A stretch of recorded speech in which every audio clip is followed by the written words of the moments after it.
Hey, as Coach said, one of the things that you always hear me talk about, and I know there's a couple of you all have been here before, but it's paying attention, correct? When somebody's speaking, you listen, right? Yeah. Okay. Just what I'm going to do is I'm going to tell you a little bit about myself, how I got to where I'm at, some of the ups and downs that I went through the course of my life, but how it all started, and just for all you kids to understand, as you grow older, there are things that are going to happen in your life. They're not going to go quite the way you'd want them to. But it's what you do about it, it's what counts. It's better to start out at a young age and learn from it and move on from that than have it happen and you never knew that maybe I should have listened before. I grew up in a little small town in Pennsylvania called East Brady.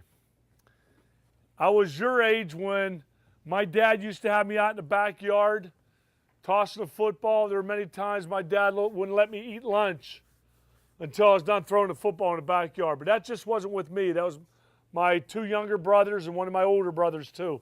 Came from a family of 6 boys. My dream, my goal as a youngster your age was to play in the NFL.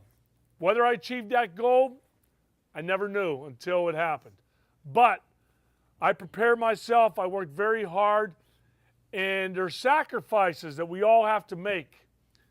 And your parents have made those sacrifices also. But as a young kid, set a dream. Think of something you might want to do when you grow up. It's good to dream. I dreamt about playing for the Pittsburgh Steelers. I dreamt about being in the NFL. When I was your age, I used to wear number 12 on my jersey. And it stood for Terry Bradshaw. I grew up in Pittsburgh. Steelers was my favorite team. I said, maybe one of these days, if I work hard enough and I'm good enough, I might have that opportunity to fulfill a dream. Well, I was one of those kids that would drop back and I was throwing touchdown passes to, the parents will remember these names, Lynn Swan and John Stallworth. These were 2 guys that played for the Steelers, but I was the quarterback. And I went as far as to be in the Super Bowl when I was young, leading my team down the field. Well, all those dreams, I kept working at them, kept trying to prepare for it. I also played basketball. I also played baseball. I played golf. Played golf not till later on in my in high school, but football, basketball, and baseball I played as a little kid, as a youngster. Not knowing what I was going to end up doing, but still thinking about what I wanted to do. So as time went on, and I'm going to fast forward, here I am in high school, and where I went to school, where I went to high school at, the kids in my town, you're either a Pitt Panther or a Penn State Nittany Lion, 2 teams that you would love to play for. And where I'm from, I like Penn State. I always wanted to play for Penn State. But unfortunately, Joe Paterno recruited me to play linebacker and not quarterback. Well, again, we'll fast forward. All of a sudden, Joe Paterno said to me, he said, sorry, we want you as a linebacker. We already signed 2 All-State quarterbacks.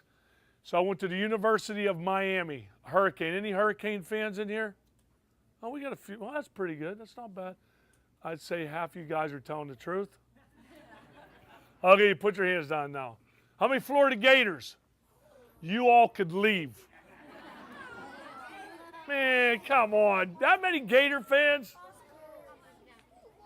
All right, just kidding. All right, guys. Shh. So, here we are. I went to University of Miami. I was redshirted as a freshman. And what that means is I was able to go through a full season, not play, so I still are left with 4 years of eligibility left to play college football. Now I've worked myself up. I was 5th string in college at my first year. My redshirt freshman year, all of a sudden I got moved up. Now I'm a backup quarterback. Halfway through the season, our head coach came up to me right before the Penn State game. We're at Penn State, a team that told me I wasn't good enough to play for their team. Coach tells me 4 hours before the game, he said, Jim, I just want to let you know that we decided to start you today at quarterback.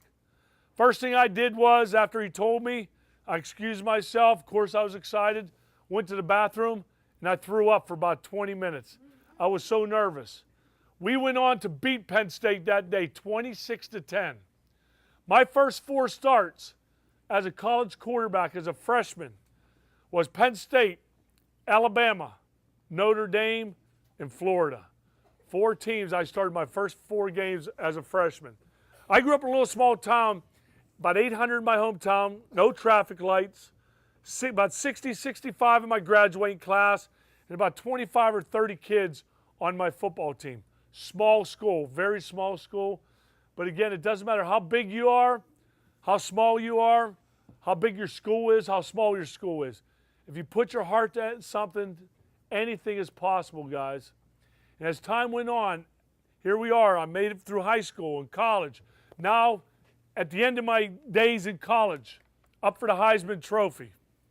John Elway, Dan Marino, Herschel Walker. I don't know if you guys have ever heard of those guys.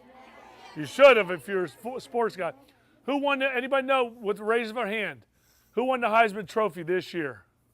Robert Griffin III. Very good. RG3. Well, that's what I was up for my senior year. 4th game of the season, playing against Virginia Tech. I was a quarterback. I dropped back to pass. All my receivers were covered. I decided, once I got outside the pocket, to scramble. I got outside. What most smart quarterbacks will do is run out of bounds. But as your parents will tell you, I was not a running quarterback. I was too slow to make it to the sidelines, and what I should have done was I should have slid. But unfortunately, something crossed my mind. Maybe if I plant my right foot, turn upfield, I could score a touchdown. So as I planted that foot, the other guy went by me, I turned, and I got blindsided by a linebacker who buried me in the ground. I totally blew out my right arm. I had 3 metal rods inserted in my right shoulder, and the first thing that the surgeon told me after I came out of the operation was, "I hope you studied." And I said, "Why is that?" He said, "You separated and hurt your shoulder so bad that we had to insert 3 metal rods in there, and you may never get your range of motion back." So automatically, one of the things I did was, and talked to my family and my brothers, my oldest brother Pat said, never let somebody tell you you can't do anything. You put your heart, your mind, and your soul into working hard, you can still achieve your dream. Now, here it was, my senior year, up, Heisman Trophy right there. The NFL, as soon as the season's over, right there in front of me. And I blow my arm out. Very easy, could have given up, not rehab my shoulder, not got myself prepared, and not worked as hard as I possibly can. Not only for myself and what I wanted to do, my dreams and goals, but also for my family, my mother, my father, everything that we dreamt about as sons, 6 boys, wanted to be successful enough to take care of my mother and father. Who in this room would love to be, whether it's football, whether it's business, good enough when you get old enough to be able to take care of your mom and dad? Wouldn't that be awesome? That's what I wanted to do. I wanted to be able to take care of my mom and dad. So what I did was I hung my parents' picture in my locker. And every time I got done, every time before I worked out, I would look at my parents' picture in my locker, and I did it for them. Rehab my shoulder. Now it's the first this is pretty cool. It's the day to draft. How many people watch the draft on ESPN? Okay. When I played, there was no draft like that. Of course, it was on TV, but they didn't fly everybody into New York City. You had to watch it from either your agent's house or your house. So here it is, guys. I'm sitting on a big, nice, juicy recliner. TV right in front of me. My agent's over here. My mother's sitting on the right arm of the recliner. My dad on the left arm. Not knowing if somebody's going to take a chance on drafting me because I have not played in almost a year. I blew my shoulder out. I don't know whether I could take a hit or not. And here it was, the Buffalo Bills. Now it's, John Elway, who was going to be drafted by the Baltimore Colts. He said he didn't want to play there. So he wind up going to Denver. So after like the 5th or 6th pick, my agent looked at me and said, "Jim, is there any places you don't want to play?" And I said, "Oh, yeah. I don't want to play for the Green Bay Packers." Remember, I came from Miami of Florida, warm weather. I don't want to play for the Green Bay Packers. I don't want to play for the Minnesota Vikings. And I sure don't want to play for the Buffalo Bills. I'm getting there, guys. Relax. So here it was. Hold on. Here it was. We're sitting there, and all of a sudden, Pete Rozelle gets up like, you see Roger Goodell, the commissioner now, he gets up. And I'm sitting there. It's the 12th pick of the first round. We're sitting there, and I'm watching TV, and he gets up. He said, the Buffalo Bills select first round, 12th pick, a show of hands. And if you're wrong, you give me 20 push-ups, so don't guess. How many people know who the Buffalo Bills select? I'm only going to ask 3 people. With their 12th pick of the first round. And remember, if you're wrong, you got to give me 20 up-downs, not push-ups, because you guys cheat. 20 up-downs. Yes. Wrong. 20 push-ups. Who's your coach? 20 up-downs. Make sure you get 20 up-downs. No, he said me. That's wrong. That's 1. Somebody brave enough to put their hand up? Who? Not you. Who? 20 push-ups for being a smarty. That's 2. Andre Reed. He's a lot younger than me. Wrong. Shh. So you owe 20, right? You got me 20 up-downs. Who else?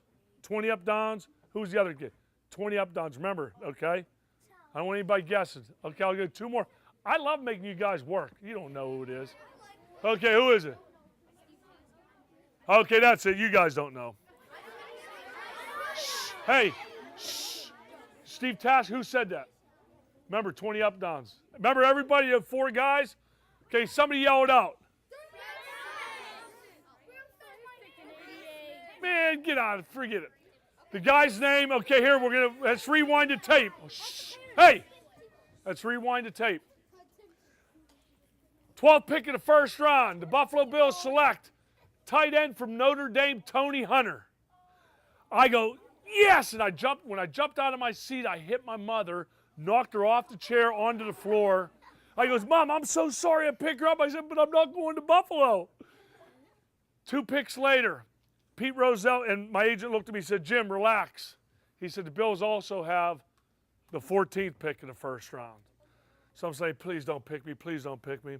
All of a sudden, Pete Rozelle gets up and he said, the Buffalo Bills select with the 14th pick in the first round, quarterback from the University of Miami, Jim Kelly. I cried. But I am getting to the point. So, I wound up being drafted by the Bills. I didn't play for the Bills for 2 years. I played in the USFL. But to be honest with you guys, one of the best decisions I ever made in my life was becoming a Buffalo Bill in 1986. The owner here, Ralph Wilson, brought in Andre Reed, Thurman Thomas, Bruce Smith, Steve Tasker, Mark Kelso. I can go on all the great players. The best thing I ever done. I'd never been to Buffalo. And as all your parents will tell you, people can say what they want outside, but once they come here and they experience what we have, they experience the community, the friendship, the people. I mean, that's what it's all about. Then you'll understand why that decision made me a very blessed person. Because here I am today, still doing a camp. I love Western New York. I love the Buffalo Bills. I love them. I like the Steelers, but they're way down the list now. The Bills are right at the top. But as I go on, guys, there are things that has happened in my life throughout the course of those times. Again, remember when I told you about growing up as a 10, 11, 12-year-old in my backyard wearing number 12, leading my team down to win a Super Bowl? My dream came true in 1990, Super Bowl 25. 2 minutes to go in the football game. 150 million people watching, national TV, Super Bowl. Here I am, the quarterback of the team, the quarterback of the Buffalo Bills, leading his team down the field to beat the New York Giants. A pass to Andre Reed, a pass to James Lofton, a one-handed catch by Keith McKellar, a couple draw plays to Thurman Thomas, a big scramble up the middle for 1 yard by me. But as time went on, as we kept getting closer and closer, we get down there, 28-yard line, 27, something like that, line up to kick the field goal. We kick it, goes wide right, we lose. Again, you guys have played in big games, whether it's baseball, Little League, whether it's football. But to me, that was one of the dreams that I had, was leading my team down the field and winning the Super Bowl. Unfortunately, we didn't win. We did that 4 times. But I'll tell you what, guys, no one person on our team ever gave up. We leaned on each other. As you will learn, as you get older, it's all about team. It's all about team. You got to remember, this isn't an individual sport. It takes everybody. Not just doing it on the field there. It's being able to do it and practice. Andre Reed, Thurman, the guys I told you about, Ken Hall, Will Wolford, all those guys that I had around me all had the same focus as the next guy beside him. If one guy decides that season, one starter decides that off season to take it easy, maybe I'm not going to work quite as hard, that might be the difference between winning and losing. You have to lean on each other. You have to push each other. You have to make sure you lean on each other for that support and leadership. Okay, guys? As time went on, all of a sudden, here it is. I played my career in Buffalo. Now, I retired from the game that I played ever since I was a little boy. No more football in my life. Still had my football camp, still excited. Was very blessed to have a beautiful daughter named Erin. Beautiful wife, Jill. 2 weeks later on Valentine's Day, which is my birthday, our son was born. I dreamt what every dad dreams about. Going out in the backyard, whether it's tossing a football, playing baseball, shooting hoops, going hunting, fishing. Everything my dad did with his 6 sons, I dreamt about doing with my son. But 4 months into his life, he was diagnosed with a fatal disease called Krabbe leukodystrophy. I know that's a big word. You probably don't understand it. But the average life after we found out was only 14 months. My son passed away at the age of 8.5 years old. All those dreams I had for him, no longer. But I tell you what, guys, I learned some valuable lessons. Valuable lessons. Never take things for granted. Things are always going to be good. Just remember, things are going to happen, but it's what you do about it. And through our foundation, Hunter's Hope, we have changed the lives of so many kids across this country, and we will continue to do that. But as you see my life, and as you've heard from your parents, or as you will read in the future, the things that I had to go through, endure through the course of my life, hasn't always been easy, guys. But I always kept focused. I never felt sorry for myself, and never, was one of those kids where, most of the time, there are times you're going to make mistakes, but you got to understand the difference between right and wrong. Okay? And one of the valuable lessons you'll learn as a kid is to pay attention. One of the things I always say, and I mostly point them at the seniors because they're getting there, but remember what I told you guys? You try to learn those good habits, develop good habits as a young kid. Here's some things to remember. Pay attention to this, because I think you might have heard it in opening ceremonies. You see if anybody can finish this. You are who? You are who you hang with. There you go. You are who you hang with. You are who you hang with. You show me your friends, and I'll show you your future. And your future will not be very bright if you hang out with the wrong kids. If you happen to be one of those wrong kids, you better change the way you act, because you're not going to get very far in life if you do the wrong thing. You continue to do the wrong thing over and over and over again.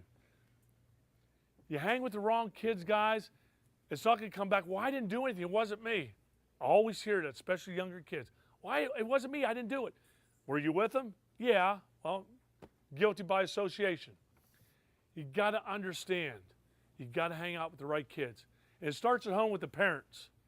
Parents, you know the right kids that your kids should be hanging with. Don't you be the reason your kids hang with them. If they're no good, don't associate with them. Period. They're not going to do anything except get you in trouble. All right, guys? So there's so many things that we try to teach here at my camp. Yeah, we want to have fun. That's number one. I think you guys are doing that. Number two, you want to learn the basics of playing football. And some of you kids I've already watched already know some of the basics. But develop good habits. And one of the things you got to do is listen to what the coaches are telling you. Quarterbacks. Remember I showed most of you guys, the ones that I've showed this morning, how to hold a football. Receivers, good stance. And especially when you guys are starting to learn some of the things you have never done before. The karaoke. The karaoke. It's hard if you're a beginner, but if you keep practicing, it'll get better. If you guys just pay attention. And the reason I say pay attention to details, that's what Marv Levy stressed so much. And I said it to you guys earlier about if a quarterback calls a play and you run the wrong play and you don't get that pass, it's your fault. You don't want to be the reason that it's your fault and that your team messed up, right? We all do this together, all play together, right? So there are a few things that you guys have to understand. You're all going to go through things in your young life. It's not going to go the way you want it. But do something about it. Turn that negative into a positive, okay, guys?